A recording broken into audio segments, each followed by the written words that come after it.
The sepia-toned photograph sits in my hands, its edges worn and fragile with age. 6 men in uniform stare back at me, their expressions frozen in time. 1909, Westgate Penitentiary. Their stern faces tell a story of duty and discipline in one of America's most notorious prisons. But it's the young guard on the far right that draws my eye.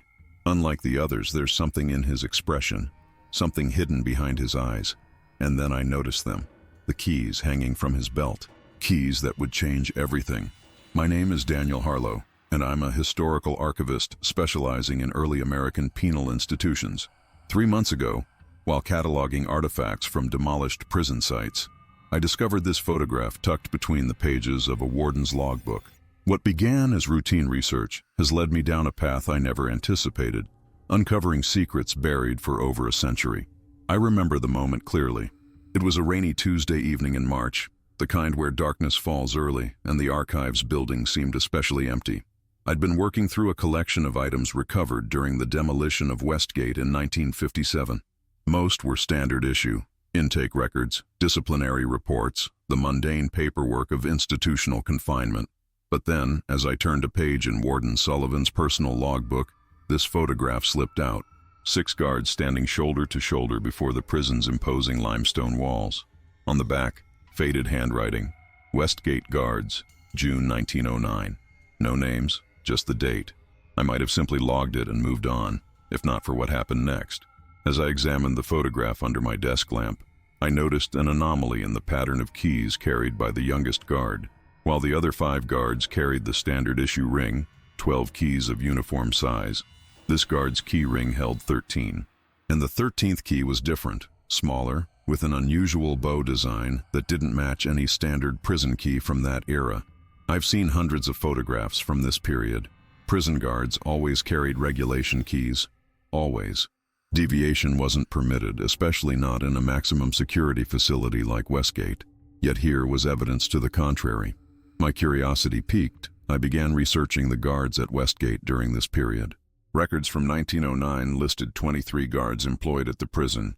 Cross-referencing with the photograph, I was able to identify 5 of the 6 men. The senior guard, standing center with the magnificent walrus mustache, was head guard Thomas Blackwood, age 52, employed at Westgate since its opening in 1891. To his right stood guards Joseph Miller, Robert Finch, Walter Delaney, and Samuel Proctor, all veteran officers with at least 8 years of service. But the young man on the end, the one with the irregular key, was absent from the employment records. I spent weeks combing through administrative documents, searching for any mention of this mysterious 6th guard. Nothing. According to official records, he simply didn't exist. Yet there he was, immortalized in the photograph, wearing the uniform and carrying the keys to one of America's most secure prisons. The inconsistency was troubling. In penal institutions of that era, security protocols were rigid. The idea that someone could be working as a guard without proper documentation was almost inconceivable. Unless, of course, the documentation had been deliberately removed. I found myself returning to the photograph again and again, studying the young guard's face. He appeared to be in his early 20s, with dark hair and a clean-shaven face that stood in contrast to the elaborate facial hair of his colleagues. His expression was different too, not the stern, authoritative look of the others, but something more complex. Vigilant, yet troubled. And then there were those keys, that 13th key. I decided to dig deeper into Westgate's history during this specific period. The prison, constructed in 1891 on the outskirts of a small industrial town in Pennsylvania, had been designed to house the state's most dangerous offenders. By 1909, it held nearly 800 inmates in conditions that would be considered inhumane by today's standards. The warden at that time was Ezekiel Sullivan, a former military man known for his strict adherence to rules and his controversial disciplinary methods. Under his leadership, Westgate had one of the lowest escape rates in the country, but also one of the highest mortality rates. Illness, violence, and suicide claimed dozens of inmates each year. It was while researching Sullivan that I found the first clue. In his personal correspondence from May 1909, just a month before the photograph was taken, there was a letter to the State Prison Board requesting approval for a special containment area within Westgate. The request was vague about the area's purpose, mentioning only that it would require additional security measures and dedicated personnel not listed in general employment records. The timing couldn't be coincidental.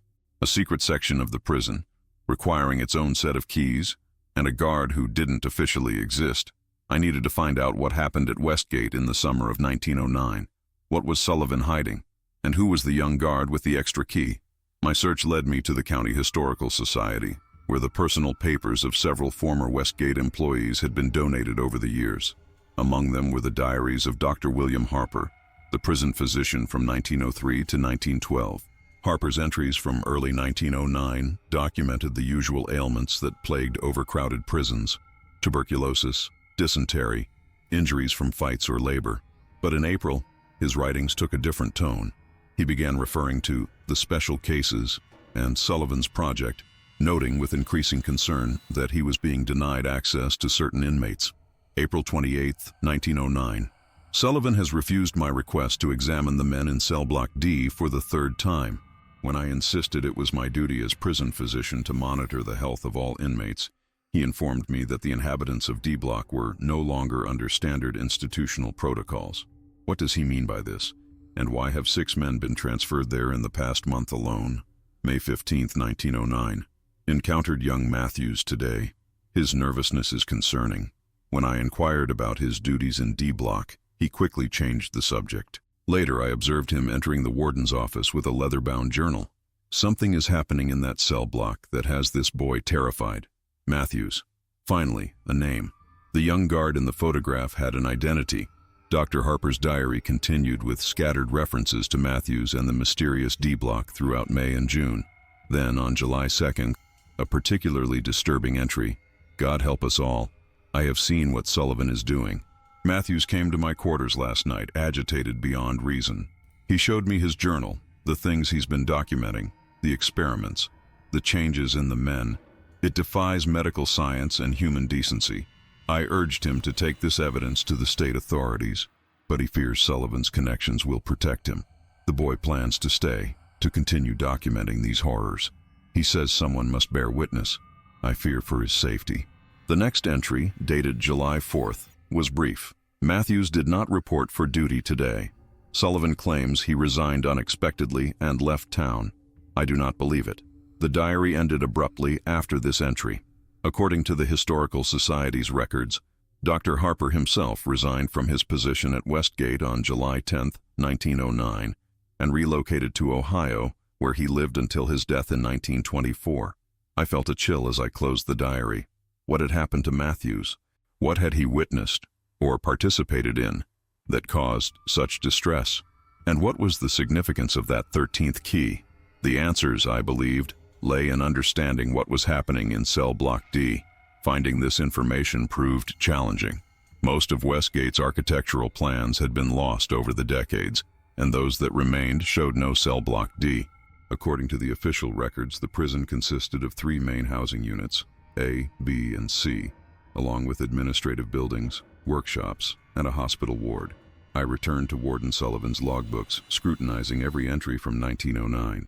While he made no direct reference to D block or any special project, there were curious gaps in his typically meticulous daily recordings. Between April and August 1909, entire days were missing from his accounts of prison operations. It wasn't until I consulted the prison's financial records that I found concrete evidence. Buried in the quarterly expenditure reports was a line item labeled Special Project Materials, approved in March 1909 for a substantial sum. The attached requisition listed construction supplies, specialized locks, and medical equipment, including items typically used in surgical procedures. Another document, a coal delivery receipt from June, mentioned additional allocation for D-section furnace. This was significant for 2 reasons. First, it confirmed the physical existence of D block. Second, it indicated the area required its own heating system, separate from the rest of the prison. Unusual, especially considering the summer timing. The picture becoming clearer was deeply troubling.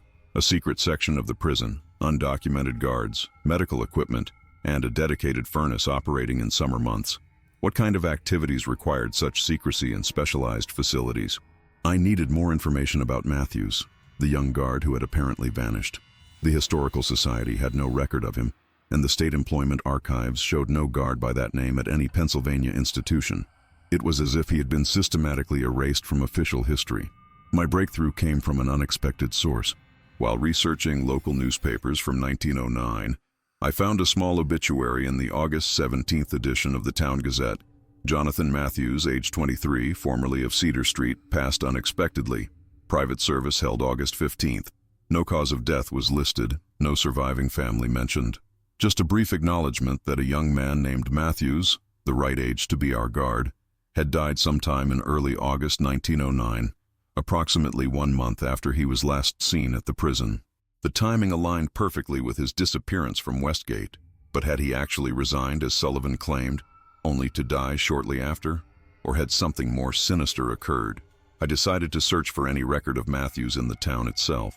The local cemetery had burial records dating back to the 1880s. According to these, Jonathan Matthews was indeed interred there on August 15, 1909. The record listed the cause of death as fever, a conveniently vague diagnosis common in that era.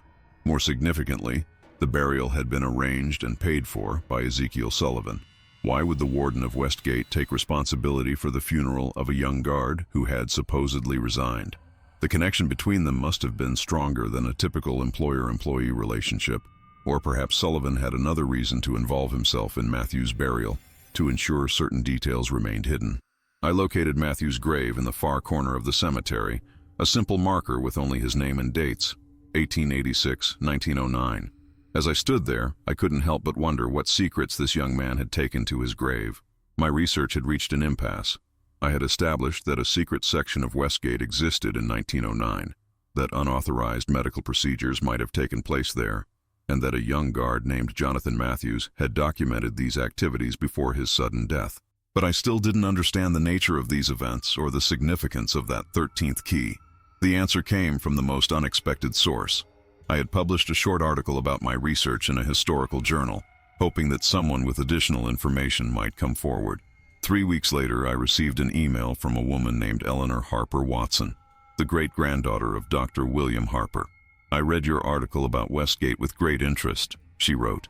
"My great-grandfather rarely spoke of his time there, but he left behind a locked box with instructions that it should not be opened until 50 years after his death. My grandmother finally opened it in 1974, and its contents have remained a family secret since.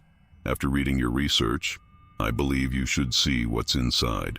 2 days later, I was sitting in Eleanor's living room in Cleveland, looking at the contents of Dr. Harper's box. Inside were 2 items, a journal bound in faded leather, and a small brass key with an unusual bow design. The key matched the 13th key on Matthews's ring in the photograph. With trembling hands, I opened the journal. On the first page, in neat handwriting, was an inscription: "The personal record of Jonathan Matthews, guard, Westgate Penitentiary, commenced April 15, 1909. This was it, the journal Dr. Harper had mentioned in his diary, Matthews' own account of what had transpired in the mysterious D block. Over the next several hours, I read Matthews' journal from beginning to end. What it revealed was far more disturbing than anything I had imagined. Matthews had been recruited personally by Warden Sullivan in early April 1909, not as a regular guard, but for a special assignment. Sullivan had explained that a unique opportunity for scientific advancement had presented itself, requiring absolute secrecy and loyalty. Matthews, a young man from a poor family with an ailing mother in need of expensive medical care, had accepted the position and the generous compensation it offered. His initial duties seemed straightforward enough, guarding a newly constructed section of the prison where 6 inmates had been transferred for what Sullivan described as specialized rehabilitation. These inmates shared one common characteristic. All were serving life sentences for violent crimes and had no family or outside connections. No one to ask questions about their whereabouts or treatment. Matthews wrote that he had been given the special key, the 13th key, which opened the reinforced door to D Block's inner chamber. Only he, Sullivan, and a doctor named Reynolds had access to this room. The regular prison physician, Dr. Harper, was deliberately kept away. For the first 2 weeks, Matthews simply observed as Dr. Reynolds administered daily injections to the inmates. He was told these were experimental treatments to reduce criminal tendencies, part of a progressive approach to rehabilitation that could revolutionize the penal system if successful. But by early May, Matthews began noting disturbing changes in the inmates. Their behavior became erratic. They complained of constant pain, vivid hallucinations, and an insatiable hunger. Their physical appearance began to alter in subtle ways: pallid skin, enlarged pupils, excessive salivation. May 12, 1909. Inmate Donovan attacked Dr. Reynolds during today's procedure, biting his hand with such ferocity that I was forced to intervene. The strength he displayed was unnatural for a man who has been confined for 7 years. It took both myself and Sullivan to restrain him. More disturbing still was Donovan's condition afterward. He collapsed into a seizure, foam flecked with blood pouring from his mouth as he repeatedly muttered, "It's inside me now." Dr. Reynolds seemed more excited than concerned by this development. By late May, Matthew's entries revealed growing moral conflict. He described overhearing conversations between Sullivan and Reynolds discussing transformation thresholds and magnificent failures. He began to suspect that rehabilitation was not the true purpose of these experiments. May 29, 1909. I can no longer pretend ignorance about what is happening here. This is not medicine. It is something else entirely. Today I discovered Reynolds' research journals while cleaning the examination room.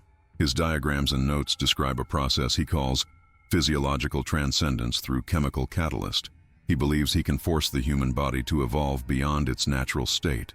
The sketches of what this evolution might produce are nightmarish. God forgive me for my part in this. Despite his misgivings, Matthews continued his role, now motivated by a new purpose: to document the atrocities and eventually expose them. He began secretly recording detailed observations of the inmates' transformations and the procedures performed on them. The journal described how, by mid-June, 2 of the inmates had died from the treatments. Their bodies were immediately cremated in D-Block's dedicated furnace. A third inmate, described as progressing beyond expectations, was kept in restraints after attempting to gnaw through his own arm. June 20th, 1909. Reynolds has begun extracting a fluid from the successful subjects and administering it to the others. He calls it the catalyst. Sullivan watches these procedures with unsettling enthusiasm. Today he suggested that perhaps the treatment could be refined for use beyond rehabilitation. He spoke of creating the perfect guard, immune to fatigue and fear. I fear they may soon move beyond experimenting on prisoners. Matthews's final entries became increasingly frantic. He described how he had shared his documentation with Dr. Harper, hoping the prison physician would help him alert authorities. But before any action could be taken, Sullivan had somehow discovered his betrayal. July 3, 1909. Final entry. Sullivan confronted me tonight with my own journal, a duplicate I had foolishly begun keeping. He knew of my meeting with Harper. His rage was terrifying, but it quickly transformed into something more sinister.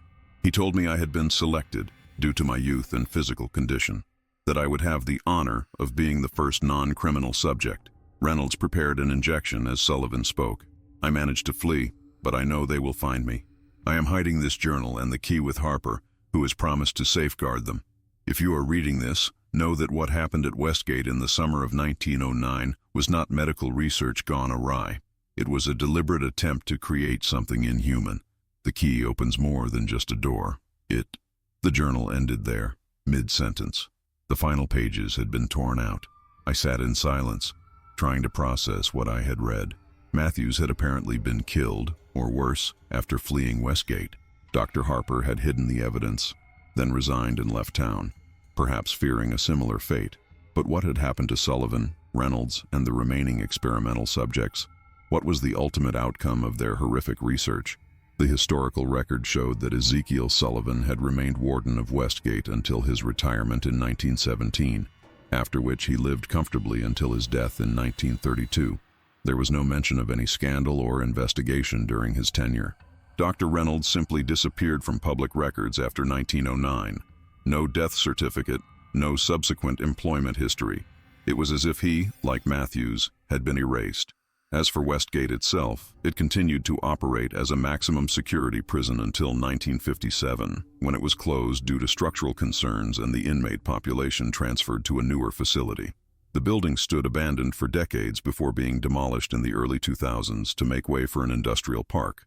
Before leaving Cleveland, I asked Eleanor if her family had any other information about Harper's time at Westgate. She mentioned that after opening the box in 1974, her grandmother had conducted her own investigation, but found little beyond what I had already discovered. However, she did learn one curious detail. From 1909 until its closure, Westgate's guard turnover rate was significantly higher than other prisons, with many guards resigning after just months of employment, often citing health concerns. Upon returning home, I felt compelled to visit the former Westgate site. The prison was long gone, replaced by modern buildings and paved parking lots. No physical trace remained of the horrors that had occurred there. Yet as I stood on that spot, I couldn't shake the feeling that some secrets refused to stay buried. The photograph that started my investigation now carried a weight I could barely comprehend. Those 6 faces, 5 documented guards and 1 doomed whistleblower, stared back at me from across more than a century, challenging me to tell their story. But the most troubling question remained unanswered. What had Sullivan and Reynolds actually created in that hidden cell block? Had their experiments ended with Matthew's death, or had they continued their work in secret? And if they succeeded, what became of their creations? I found a potential answer 3 weeks later while researching unexplained incidents in the area surrounding Westgate during the early 20th century. Beginning in late 1909 and continuing for several years, local newspapers reported an unusual number of disappearances in the dense forests near the prison. Hikers, hunters, and even a few local residents who had ventured out after dark and never returned. Authorities attributed these disappearances to wild animal attacks or accidental deaths in the rugged terrain. But eyewitness accounts describe something more disturbing: glimpses of figures that moved with inhuman speed, strange noises that resembled neither man nor beast, and the discovery of animal carcasses drained of blood. These reports tapered off by 1915, coinciding with a series of controlled burns conducted by the Forestry Department to prevent wildfires. The official explanation was that the burns had driven predatory animals deeper into the wilderness, away from human contact. But I now wondered if those fires had served another purpose: to eliminate evidence of experiments gone wrong. Had Sullivan and Reynolds been forced to release their failed subjects into the forest when they could no longer control them? Or had some escaped during the chaos following Matthew's attempted exposure? My investigation has led me down countless paths over these past months, many ending in frustration and dead ends. The truth about what happened at Westgate may never be fully known. Too much time has passed. Too many records have been destroyed or falsified. Yet one thing remains clear. Jonathan Matthews, a young guard driven by financial necessity into an unimaginable situation, tried to stand against the horrors he witnessed. For his courage, he paid the ultimate price. I often find myself studying the photograph, focusing on Matthews's face, the subtle tension in his expression now unmistakable to me. Did he know, when this image was captured, what fate awaited him? Did he understand the true significance of that 13th key hanging from his belt? The key itself now rests in a secure location, along with Matthew's journal and my complete research findings. I have no intention of revealing this location. Some doors are better left locked. As I conclude this account, I must acknowledge that many will dismiss it as speculation based on fragmented evidence. The story of Westgate's D Block and the experiments conducted there in the summer of 1909 challenges our understanding of history and science. It suggests that over a century ago, in the confines of a Pennsylvania prison, men attempted to transcend the boundaries of human nature through means both unethical and perhaps supernatural. But for those who doubt, I offer this final piece of evidence. Eleanor Harper Watson, after reading Matthew's journal, shared with me a family story passed down from her great-grandfather. According to Dr. Harper, in the years following his departure from Westgate, he would occasionally receive unmarked envelopes containing newspaper clippings about the disappearances near the prison. These envelopes always included a pressed flower, a forget-me-not, and were postmarked from different cities across the country. The last such envelope arrived in 1924, just weeks before Harper's death. Inside was no newspaper clipping, only a faded photograph of a man standing before an unidentified building. Though the image was blurry, Harper reportedly became extremely agitated upon seeing it, repeating one name over and over in his final days: Sullivan. The photograph has since been lost, but Harper's reaction suggests a disturbing possibility: that Sullivan's experiments achieved some measure of success, granting their subjects, or perhaps Sullivan himself, capabilities beyond normal human limitations, including an extended lifespan. I have chosen to share this story now because I believe the truth, however disturbing, deserves to be known. But I do so with a warning. There are mysteries in our history that, once uncovered, cannot be forgotten or unknown. The photograph of 6 prison guards from 1909, with its seemingly insignificant detail of a young guard's keys, led me to one such mystery. As I write these final words, I cannot help but feel that my research has attracted unwanted attention. Twice in the past week, I've noticed a figure watching my apartment from across the street, a tall, thin man who disappears when approached. Yesterday, my research assistant mentioned that someone had called the archive asking detailed questions about my work schedule and home address. Perhaps it is merely paranoia born from months of immersion in this dark history, or perhaps some secrets are still being guarded, even after more than a century. I look again at the photograph that started this journey. 6 men in uniform standing before a prison wall in the summer of 1909, 5 facing forward, expressions stern and confident, and one, the youngest, with an extra key on his belt, whose eyes seem to be looking beyond the camera, seeing something the others cannot, something that, perhaps, is still out there. End of part 1. The discovery of Jonathan Matthews's journal opened a door I now realize might have been better left closed. In the months since my initial investigation, what began as historical research has evolved into something far more immediate and dangerous. I find myself not merely documenting past events, but potentially becoming part of them. 3 days after I shared my findings online, my apartment was broken into. Nothing of value was taken, not my laptop, camera equipment, or wallet. Only my research notes on Westgate and the photocopy I had made of Matthews's journal. The original journal and key, thankfully, remained secure in a location known only to me. The police dismissed it as a random burglary, despite the selective nature of what was taken. They suggested that perhaps the intruder had been interrupted before completing the theft, but I knew better. This was a targeted attempt to suppress information, a warning. I might have heeded that warning had I not received an email the very next day from a man named Robert Collins, a retired custodian who had worked at the Oakdale Psychiatric Hospital from 1972 until its closure in 1999. Collins claimed to have read my article and recognized similarities between my descriptions of Westgate's D block and a sealed wing of Oakdale that staff had been forbidden to enter. There were always rumors about Ward 13, he wrote. It was supposed to be closed for asbestos removal in the 60s, but maintenance crews were still delivering supplies there right up until the 90s. The patients kept there never came out for recreation like the others. The only doctor allowed inside was Dr. Vernon Mills. Even the hospital director deferred to him on matters concerning that ward. Collins included a photograph of Oakdale's staff from 1975. In it, 20-some medical personnel posed on the hospital steps. Standing apart from the group was a tall, thin man with silver hair and wire-rimmed glasses. According to Collins, this was Dr. Mills. He didn't socialize with the rest of the staff, Collins wrote. Worked nights mostly. Never aged a day in the 27 years I knew him. Some of us used to joke he had to be pushing 80, but he moved like a man half that age.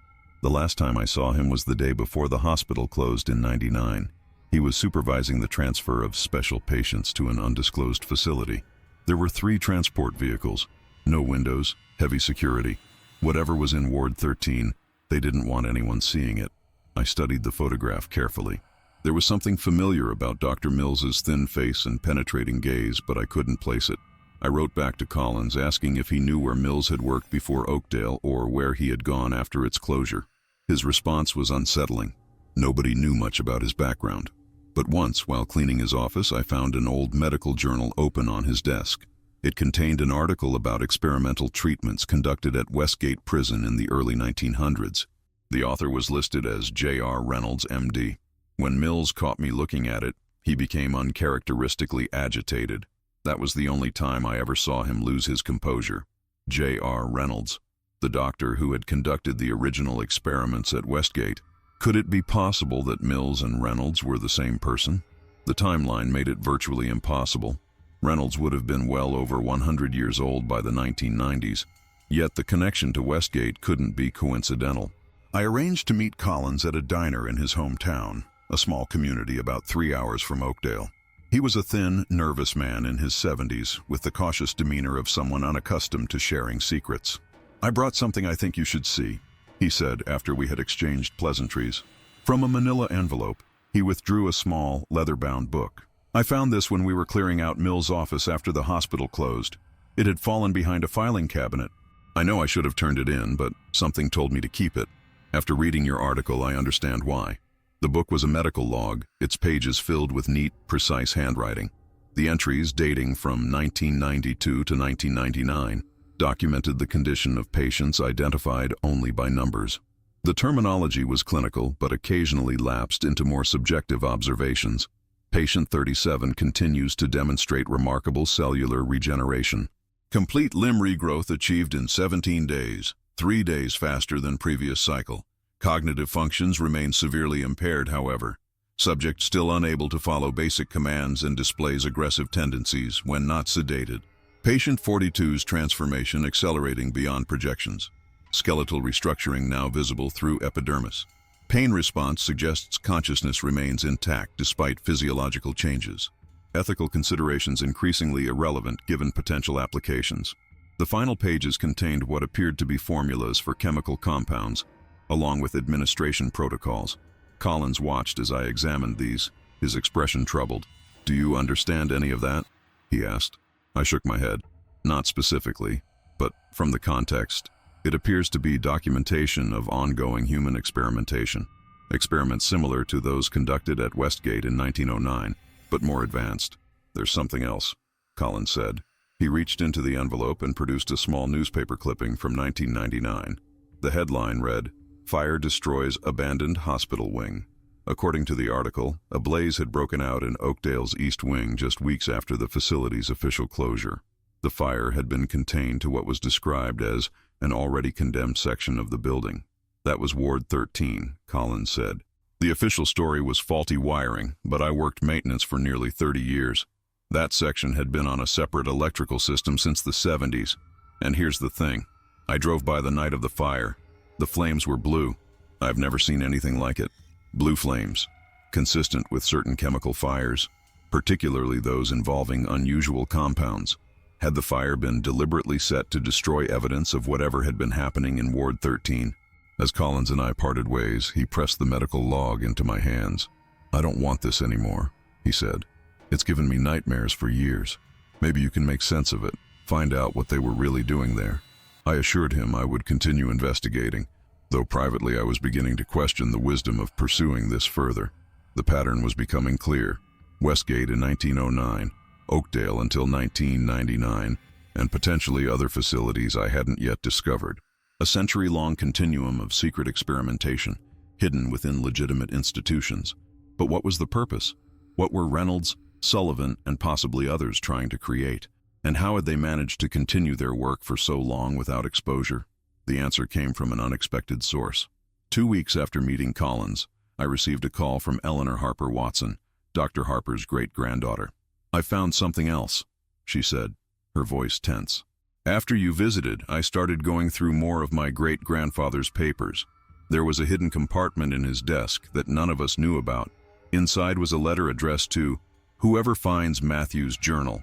It's dated 1924, written just before he died. She read it to me over the phone. If you are reading this, then you have discovered the terrible truth about Westgate and what happened there in 1909. I have carried this burden of knowledge for 15 years, always looking over my shoulder, always fearing they would find me as they found poor Matthews. What Sullivan and Reynolds sought was nothing less than immortality. Their experiments were based on Reynolds' theory that human aging and death are merely biological processes that could be overcome through specific chemical alterations to cellular structure. They believed they could create beings who would not age, who could regenerate damaged tissue, who would be, in essence, immortal. Their early subjects suffered terribly, their bodies unable to withstand the transformative process. But by the time I fled Westgate, Reynolds was refining his methods, creating a compound derived from the successfully altered subjects that could be administered to others. I do not know if they ultimately succeeded, but I fear they did. Twice in recent years, I have glimpsed Sullivan in public places, unchanged from when I knew him at Westgate. When our eyes met, he smiled in a way that froze my blood. I'm an old man now, while he appears exactly as he did 15 years ago. If they have indeed conquered death, they have done so at a terrible cost to their humanity. The changes I observed in the Westgate subjects went beyond the physical. There was a coldness, a detachment from human emotion and moral constraint. What they were becoming were not improved humans, but something else entirely, something that merely wore human form. I write this as a warning. If Sullivan, Reynolds, and whatever they have created still exist in this world, they represent a danger beyond imagining. They operate in shadow, moving their work from institution to institution when necessary, always protected by powerful allies who are tempted by the promise of eternal life. God forgive me for my silence all these years. I told myself it was fear for my family that kept me from speaking out, but in truth, it was simple cowardice. Perhaps this final confession will ease my passage into whatever lies beyond this life. May whoever reads this succeed where I failed, and bring an end to their abominations. Eleanor's voice trembled as she finished reading. There's one more thing, she said. Tucked inside the letter was a photograph. It shows 3 men standing before what appears to be a laboratory. One is clearly my great-grandfather, much younger. The second, according to the notation on the back, is Warden Sullivan. The third is labeled simply Reynolds. I'm sending you a digital copy now. When the image arrived on my phone moments later, I felt a chill of recognition. Dr. Reynolds, the man who had conducted the original Westgate experiments, was unmistakably the same man who appeared in the Oakdale Hospital staff photo from 1975, Dr. Vernon Mills. The implications were staggering. If Reynolds and Mills were indeed the same person, then the experiments begun at Westgate had continued for at least 90 years, possibly longer. And if the treatments had worked as intended, Reynolds might still be alive today, perhaps continuing his work under yet another identity. The question was no longer historical but immediate. Where had the Oakdale patients been transferred when the hospital closed? Where was Reynolds Mills now? And what had nearly a century of continuous experimentation produced? I spent the next month following every lead I could find. Hospital closures, unusual research facilities, medical professionals with mysterious backgrounds or unconventional theories about human longevity.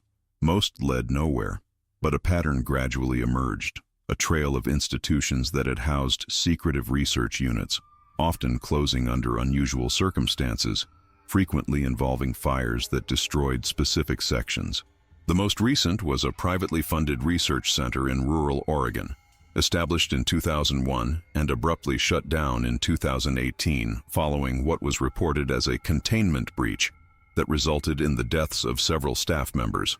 The facility, officially dedicated to studying degenerative diseases, had been founded by a Dr. James Vermer, a tall, thin man with distinctive wire-rimmed glasses, according to local newspaper photographs. I was preparing to travel to Oregon when I received another email from Robert Collins. The message contained no text, only an attachment, a video file. The footage, grainy and obviously taken with a hidden camera, showed a sterile corridor that Collins identified in a subsequent message as part of Ward 13. I found this in my garage while cleaning, he wrote. I'd forgotten I had it. In '98, rumors were circulating among staff that patients were being mistreated in Ward 13. I borrowed a camera from my nephew and managed to get inside during a shift change. What I saw was worse than anything we'd imagined. The video showed Collins moving stealthily down the corridor, passing rooms with reinforced doors and observation windows. Through these windows, barely visible in the dim light, were figures strapped to beds or huddled in corners. Their forms were human, but something about their movements seemed wrong.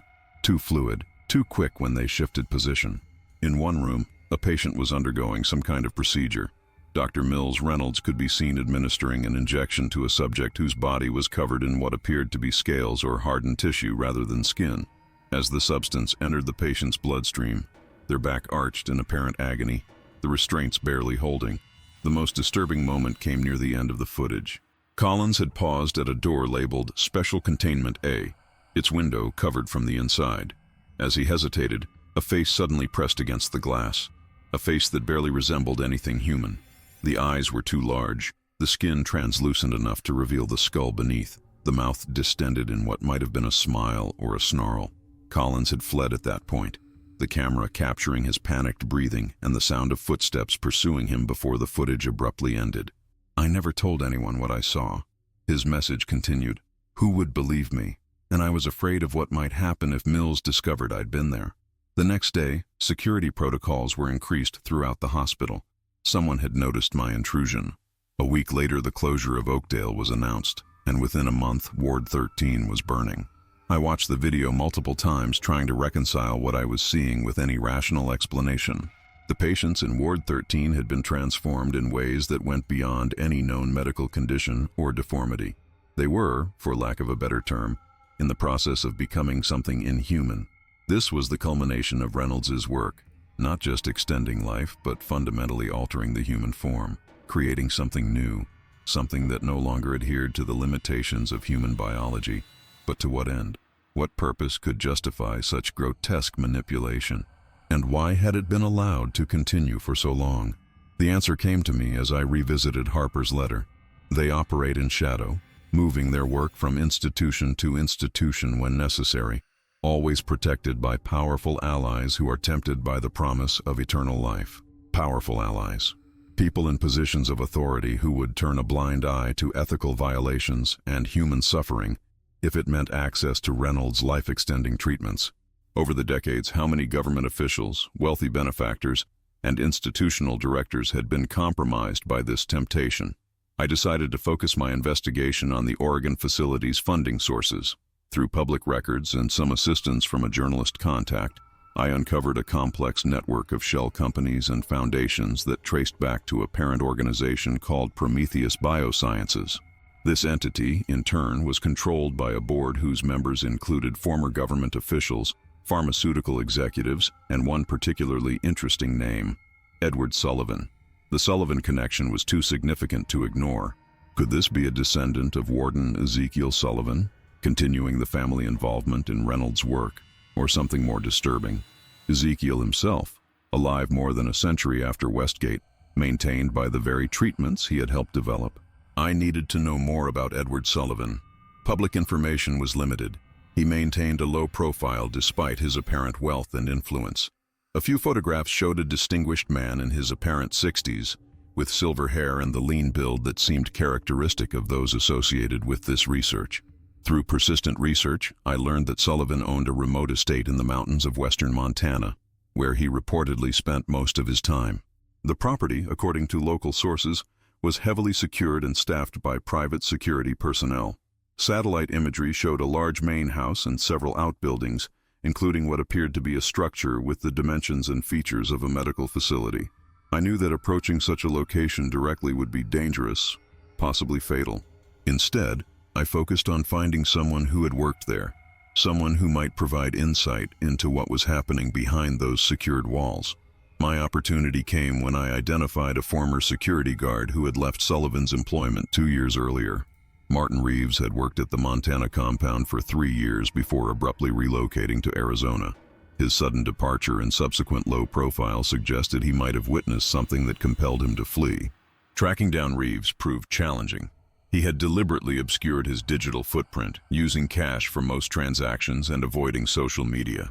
Eventually, through a former colleague, I managed to arrange a meeting at a roadside diner outside Phoenix. Reeves was instantly recognizable as ex-military. The buzz cut, the ramrod posture, the vigilant eyes that continuously scanned our surroundings. He agreed to speak only after I showed him the video from Ward 13 and explained what I had learned about Westgate and Oakdale. "I thought I was crazy," he said, his voice barely above a whisper. "Thought maybe they were drugging us, making us see things, but it was real, all of it." According to Reeves, he had been hired as part of an elite security team, all former special forces, paid exorbitantly for their service and discretion. Their primary duty was perimeter security, ensuring no one approached the compound uninvited. They were explicitly forbidden from entering certain areas of the property, particularly the building Reeves referred to as the lab. "We called it the vault," he said. 3 stories, no windows, reinforced walls. Access required biometric scans, retinal and palm. Only 4 people could enter: Sullivan, Dr. Vermer, and 2 lab technicians. Even the medical supplies were delivered through a secure airlock system. We never saw what went in or came out. For 2 years, Reeves had followed orders without question. The pay was good, the work relatively simple. But then things had begun to change. Sullivan started bringing in visitors, important people, politicians, CEOs, foreign dignitaries. They'd arrive by helicopter, meet privately with Sullivan and Vermer, then tour the vault. After these visits, Sullivan would often disappear for days, sequestered in the lab with Vermer. The breaking point came when Reeves was assigned to night patrol near the lab during one of these sequences. He described hearing inhuman screams emanating from the building, followed by what sounded like an altercation. Against protocol, he had approached one of the few windows, a small, reinforced panel high on the west wall. I saw Sullivan on a table, Vermeer standing over him with some kind of apparatus. Sullivan's chest was open.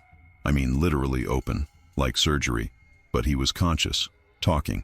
His internal organs didn't look right. They were moving independently, changing color.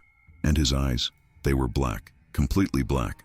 Reeves had retreated to his post, shaken by what he'd witnessed. The next morning, Sullivan had appeared at breakfast, perfectly normal, engaging in casual conversation with the security team, but Reeves knew what he had seen. A week later, he had noticed changes in his team members who had been longest at the compound.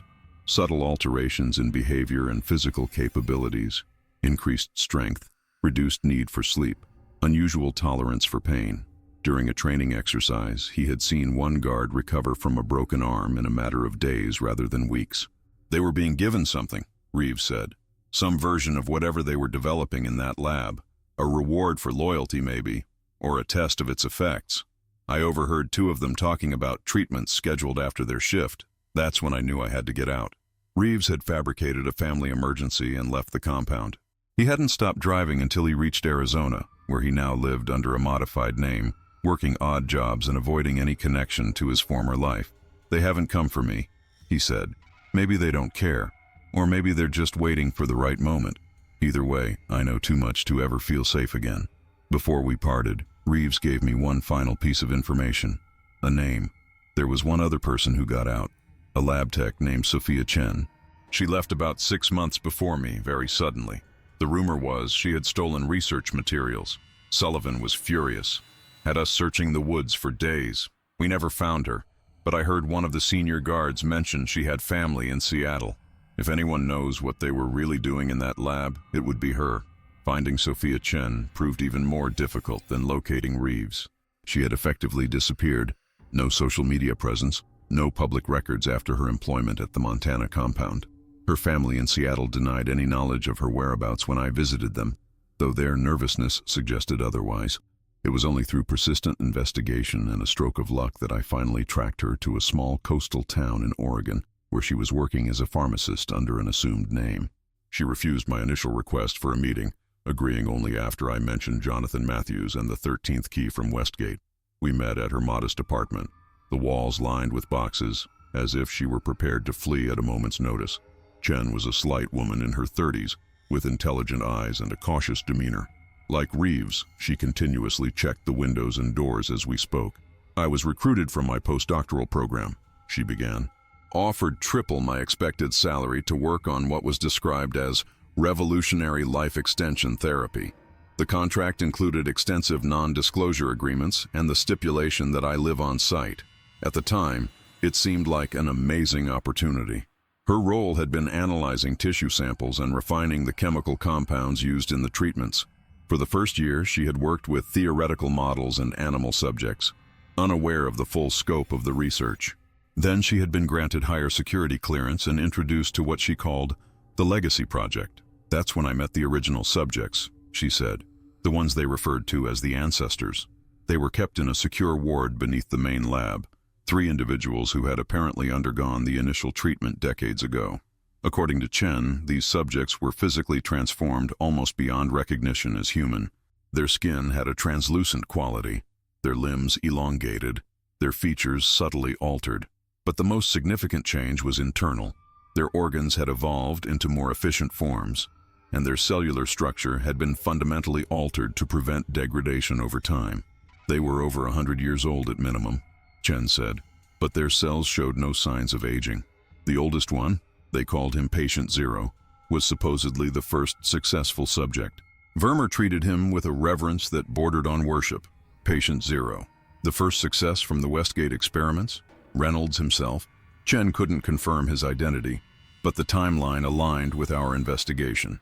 The purpose of the Legacy Project, as explained to Chen, was refining the original treatment to eliminate its negative side effects, primarily the physical transformations and the psychological alterations that made the subjects increasingly detached from humanity. Sullivan and Vermeer wanted immortality without losing their human appearance or consciousness, she explained. They were using the ancestors' tissue to develop a new compound that would extend life without the more extreme transformations. Each generation of the treatment had become more refined, but they still hadn't achieved the perfect balance. The breakthrough had come 6 months before Chen's departure, when they had developed a compound that appeared to extend cellular life without triggering visible mutations. The first human trial subject had been Sullivan himself. The initial results were promising, Chen said. Cellular regeneration without external transformation. Sullivan was ecstatic, but then the psychological symptoms began to manifest. Increased aggression, diminished empathy, periods of disassociation. And beneath the surface, his internal organs were changing, becoming more like those of the ancestors. The treatment was working, just more subtly than before. What Chen described next confirmed my worst fears. Sullivan, convinced of the treatment's success despite its continuing side effects, had begun offering it to select individuals, powerful people who could protect and fund the project, government officials, corporate leaders, military commanders. Each received a modified version of the treatment, tailored to their genetic profile. They called themselves the Ascended, Chen said. They truly believed they were evolving into something superior to humanity. Sullivan spoke of a future where they would guide mankind's development from the shadows, living for centuries while normal humans came and went in the blink of an eye. Chen had realized the terrifying implications of their work. A hidden network of near-immortal individuals in positions of power, gradually transformed both physically and psychologically by the treatment, their humanity eroding as their lifespans extended. An invisible ruling class, playing a game measured in decades rather than years. I couldn't be part of it anymore, she said, especially after I saw what happened to the recipients who rejected the treatment. Not everyone's body accepted the modifications. Some experienced catastrophic cellular breakdown, their tissues literally dissolving as their altered cells attacked the unchanged portions of their bodies. Others survived physically but suffered complete psychological breaks, becoming violent, feral creatures that had to be contained in the underground ward alongside the ancestors. They were the failures, Chen said, but they were still useful for research. Vermeer harvested their tissues regularly, studying the rejection mechanisms to improve future treatments. Chen had secretly documented these horrors, copying research files and recording video evidence of the procedures and their results. When she'd had sufficient evidence, she had fled, taking the documentation with her. I thought about going public, she said, but who would believe me? And even if someone did, the Ascended are too well connected. They'd bury the story and eliminate anyone involved. So I've been waiting, watching, trying to find someone I could trust with this information. When you contacted me about Westgate, I knew you were following their trail. You might be my only chance to expose them. From a locked cabinet, Chen retrieved a hard drive containing everything she had collected: research notes, formulas, video recordings, and a list of known treatment recipients as of 2018. The names included high-ranking military officers, Fortune 500 CEOs, senators, federal judges, and leaders of major scientific institutions. This is bigger than I ever imagined, I said as I examined the files. They've infiltrated every level of power. Chen nodded grimly. And they're patient. Why stage a coup when you can simply outlive the opposition? Wait a few decades and everyone who might oppose you is dead of natural causes while you remain, accumulating more influence with each passing year. Before I left, Chen gave me one final warning. They're aware of you now. Your investigation has been noticed. Be careful who you trust. Some of the Ascended still appear perfectly normal, especially the more recent recipients. The only way to identify them with certainty is through blood analysis. Their hemoglobin has a distinctive molecular structure that causes it to appear slightly darker than normal blood. I asked if she would consider coming forward publicly, adding her first-hand testimony to the evidence. She shook her head. I've survived this long by staying hidden. The moment I step into the light, I'm dead. This is your story now. Tell it however you can, but protect yourself. They've had a century to perfect their methods of silencing threats. As I prepared to leave, Chen grabbed my arm, her expression intense. There's one more thing you should know. Vermeer and Sullivan aren't just colleagues. They're the same person. What do you mean? I asked, confused. The treatment allows for tissue transplantation between recipients without rejection. Sullivan has been gradually replacing his aging external features with younger tissue. essentially wearing Vermeer's appearance like a mask when needed. It allows him to establish new identities every few decades, without abandoning his accumulated resources and connections. Reynolds, Mills, Vermeer, they're all Sullivan, the original architect of the project. He's the one who's been carrying this forward for over a century. This revelation sent a chill through me. We weren't dealing with a succession of scientists pursuing the same research. We were facing a single individual who had been perfecting his work across generations, assuming new identities as needed but maintaining a continuous presence. The ultimate immortality project, orchestrated by a man who had already achieved a form of eternal life. With Chen's evidence in hand, I now faced the most difficult question of my investigation: what to do with this information. Traditional media would likely dismiss it as conspiracy theory. Law enforcement agencies could be compromised by ascended members, and a direct public revelation would put me and everyone connected to my investigation in immediate danger.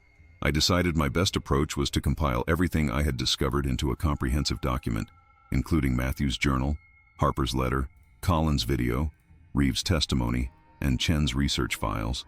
This document would be encrypted and stored in multiple secure locations, with instructions for its release in the event of my death or disappearance. Simultaneously, I would prepare a more limited version for strategic distribution to selected journalists, researchers, and public figures who might be receptive to investigating further. This version would present the evidence without directly naming the ascended individuals on Chen's list, enough to raise serious questions without immediately triggering a lethal response. As I worked on organizing this material, I became increasingly aware of surveillance. Unknown vehicles parked near my apartment, clicks and echoes on my phone calls, a persistent sense of being watched in public places. Whether real or imagined, these signs reinforced the gravity of what I had uncovered. Then came the most disturbing development of all: a plain envelope delivered to my door containing a single photograph. It showed me entering Chen's apartment building the day of our meeting. Scrawled on the back was a simple message: the young guard should have kept his keys to himself. They knew. They had found Chen through me, and now they were sending a warning: back away or share Matthews's fate. I immediately tried to contact Chen, but her phone was disconnected. When I traveled to her apartment 2 days later, I found it empty, the landlord reporting she had vacated without notice, leaving behind most of her possessions. The message was clear: they could reach anyone connected to my investigation. Collins and Reeves might already be compromised. Even Eleanor Harper Watson could be at risk. I had a choice to make: abandon my research to protect myself and others, or push forward with the knowledge that lives might be lost as a result. In that moment, I thought of Jonathan Matthews, the young guard who had sacrificed everything to expose the horrors he witnessed at Westgate. He had chosen truth over safety. Could I do any less? My decision was made. I would complete my documentation and distribute it as planned, then make myself as difficult a target as possible, moving locations frequently, using only cash, communicating through secure channels. It wasn't a perfect strategy, but it might buy enough time for the information to spread beyond their ability to contain it. Which brings me to this moment, to this account I'm now finalizing. If you're reading this, then my efforts to disseminate the truth have at least partially succeeded. What you do with this information is, of course, your choice. Skepticism is natural and even healthy when confronted with claims of this magnitude, but I ask you to consider the evidence presented, the consistent pattern across more than a century, the testimonies of those who witnessed these experiments firsthand, the photograph that started this journey, 6 prison guards from 1909, one with an extra key that opened the door to unimaginable horrors. Look closely at the young one's keys. Look closely at the faces of those in power who never seem to age, who maintain their positions of influence across decades. Look for the signs of something inhuman wearing a human mask. They are among us. They have been for generations, and they plan to remain long after we are gone. As for me, I don't know how much time I have left. Each day brings new indications that they're closing in. Strange calls from numbers that don't exist, glimpses of the same tall figure in different locations. Most telling of all, job offers from prestigious institutions studying life extension therapies, attempts to bring me into their fold rather than eliminate me outright. I've declined these offers, of course. Some prices are too high, even for the promise of extended life.